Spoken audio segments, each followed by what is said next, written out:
Hi friends, എല്ലാവർക്കും എൻ്റെ പുതിയൊരു വീഡിയോയിലേക്ക് സ്വാഗതം. ഇന്ന് ഞാൻ വന്നിട്ടുള്ള കളർ പേപ്പർ ആയിട്ടാണ്. ഇതുകൊണ്ട് നമുക്ക് നല്ല ഈസി ആയിട്ട് സിമ്പിളായിട്ട് ടൂലിഫ്ലവർ എങ്ങനെ ഉണ്ടാക്കുന്നത് നോക്കാം. ആദ്യം നമുക്ക് കളർ പേപ്പർ ഒന്ന് സ്ക്വയർ ആയിട്ട് കട്ട് ചെയ്ത് മാറ്റിയെടുക്കണം. നീളവും വീതിയും സെയിം ആയിരിക്കണം. 6 സെൻറ്റിമീറ്ററാണ് ഇപ്പം ഞാൻ എടുത്തിട്ടുള്ളത്. ഇനി നമുക്ക് ആ പേപ്പറിനെ ആദ്യം സെൻറ്ററിൽ ഒന്ന് മടക്കി കൊടുക്കണം. എന്നിട്ട് നമ്മൾ മടക്കിയ സെൻറ്ററിൽ ഒന്നും കൂടെ പകുതിയായിട്ട് വീണ്ടും ഒന്ന് മടക്കിയെടുക്കാം. അതിനുശേഷം നിവർത്തിയെടുത്തിട്ട് സെയിം പ്രോസസ്സ് തന്നെ ഓപ്പോസിറ്റ് സൈഡിൽ നമുക്കൊന്ന് ചെയ്യാം. ആദ്യം ഒന്ന് സെൻറ്റർ മടക്കാം, എന്നിട്ട് വീണ്ടും അതിനെ ഒന്നും കൂടെ മടക്കി കൊടുക്കാം. അതിനുശേഷം ആ പേപ്പറിനെ നമുക്ക് ട്രയാങ്കിൾ ഷേപ്പിൽ രണ്ട് സൈഡിൽ നിന്ന് ഒന്ന് മടക്കി കൊടുക്കാം. അതിനുശേഷം നമുക്ക് ഇതുപോലെ ചെറിയ ചെറിയ ബോക്സുകളായിട്ട് കിട്ടും.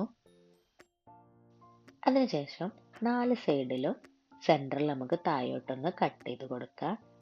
അതിൽ നമുക്ക് 3 ലൈൻസ് കാണാം. അതിൽ ഫസ്റ്റ് ലൈന് കാണുന്നത് വരെ ഒന്ന് കട്ട് ചെയ്തതുപോലെ ഒന്ന് ചെറിയൊരു കട്ടിങ് കൊടുക്കുക. ഇനി നമ്മൾ കട്ട് ചെയ്ത് മാറ്റിയതിന് ശേഷം അതിൻ്റെ 2 സൈഡും ഞാനിപ്പോൾ മടക്കി കൊടുക്കുന്ന പോലെ ഉള്ളിലോട്ടൊന്ന് ട്രയാങ്കിൾ ഷേപ്പിലൊന്ന് മടക്കി കൊടുക്കുക. ഞാൻ ചെയ്യുന്ന പോലെ ഒന്ന് നോക്കിയിട്ട് ചെയ്ത് നോക്കിയാൽ മതി. നമുക്ക് ഈസി ആയിട്ട് ചെയ്യാൻ പറ്റും. ഇങ്ങനെ 4 സൈഡും ഒന്ന് ചെയ്തതിന് ശേഷം അതിൻ്റെ ഓരോ വശത്തും പശ തേച്ചിട്ട് തമ്മിലൊന്ന് ഒട്ടിച്ച് കൊടുക്കണം. ഇങ്ങനെ 4 ഭാഗത്തും നമ്മൾ പശ തേച്ചിട്ടൊന്ന് ഒട്ടിച്ച് കൊടുക്കുക. നിങ്ങൾ ചാനൽ സബ്സ്ക്രൈബ് ചെയ്യാതെ തന്നെ കാണുന്നതെങ്കിൽ ഒന്ന് സബ്സ്ക്രൈബ് ചെയ്ത് കാണുക. വീഡിയോസൊക്കെ ഒന്ന് ലൈക്ക് ചെയ്യുക, കമൻറ്റ് ചെയ്യുക. ക്രാഫ്റ്റ് വീഡിയോസൊക്കെ ഇഷ്ടമുള്ളവർക്കൊന്ന് ഷെയർ ചെയ്ത് കൊടുക്കുക.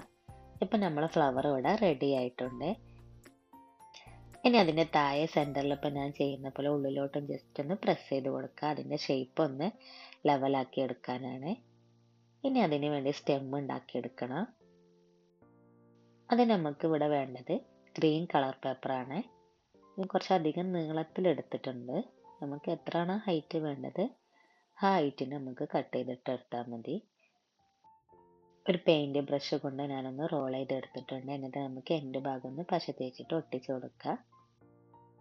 അതിനുശേഷം ഇതിൻ്റെ ലാസ്റ്റ് എൻഡിലായിട്ട് നമുക്ക് ഇതുപോലെ താഴോട്ടൊന്ന് 1 ഇഞ്ച് നീളത്തിലൊന്ന് കട്ട് ചെയ്ത് മാറ്റി കൊടുക്കുക.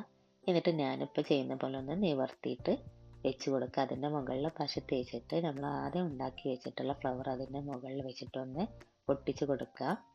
അപ്പം നമ്മൾ ഫ്ലവർ ഇവിടെ റെഡി ആയിട്ടുണ്ട്. ഇനി അതിലേക്ക് നമുക്ക് ലീഫും കൂടെ ഒന്ന് ഉണ്ടാക്കിയെടുക്കാനുണ്ട്. അതിന് വേണ്ടി ഞാൻ ആദ്യം എടുത്തിട്ടുള്ള സെയിം കളർ ഗ്രീൻ കളർ തന്നെയാണ് എടുത്തിട്ടുള്ളത്. അത് നമുക്ക് ലീഫിൻ്റെ ഷേപ്പിലൊന്ന് കട്ട് ചെയ്ത് മാറ്റിയെടുക്കണം. നമുക്ക് പകുതിയായി മടക്കിയിട്ട് ഇതുപോലെ കട്ട് ചെയ്താൽ 2 ലീഫ് ഒരുപോലെ നമുക്ക് ഒരുമിച്ച് കട്ട് ചെയ്ത് മാറ്റിയെടുക്കാം. ഞാനിപ്പോൾ അങ്ങനെയാണ് ചെയ്തിട്ടുള്ളത്. ഇനി ഉണ്ടാക്കിയെടുത്ത ലീഫ് നമുക്ക് ഇതിനൊന്ന് ഒട്ടിച്ച് കൊടുക്കുക. ടൂലിഫ്ലവറിൻ്റെ ലീഫ് എന്ന് പറഞ്ഞിട്ടുണ്ടെങ്കിൽ കുറച്ച് നീളത്തിലാണ് വേണ്ടത്. അതുകൊണ്ടാണ് ഞാൻ നീളത്തിൽ കട്ട് ചെയ്ത് എടുത്തിട്ടുള്ളത്. എന്നിട്ട് അതിൻ്റെ താഴെ ഭാഗത്ത് ഞാൻ പൊട്ടിച്ച് കൊടുക്കുന്ന പോലെ 2 സൈഡിൽ താഴെയായിട്ടൊന്ന് ഒട്ടിച്ച് കൊടുക്കുക. ഇപ്പോൾ നമ്മൾ ഫ്ലവർ ഇവിടെ റെഡി ആയിട്ടുണ്ട്. നല്ല ഈസി ആയിട്ട് ഉണ്ടാക്കാൻ പറ്റിയതാണ്. എല്ലാവരും ചെയ്ത് നോക്കുക. ഇതുപോലെ ഞാൻ കുറച്ചധികം ഫ്ലവേഴ്സ് ഉണ്ടാക്കിയെടുത്തിട്ടുണ്ട്. ഞാനിപ്പോൾ ഫ്ലവർ വൈസിൽ വെച്ച് കൊടുക്കുന്നുണ്ട്. ഈ ഫ്ലവർ വൈസ് എങ്ങനെ ഉണ്ടാക്കിയെന്ന് നമുക്ക് അടുത്ത വീഡിയോയിൽ കാണാം.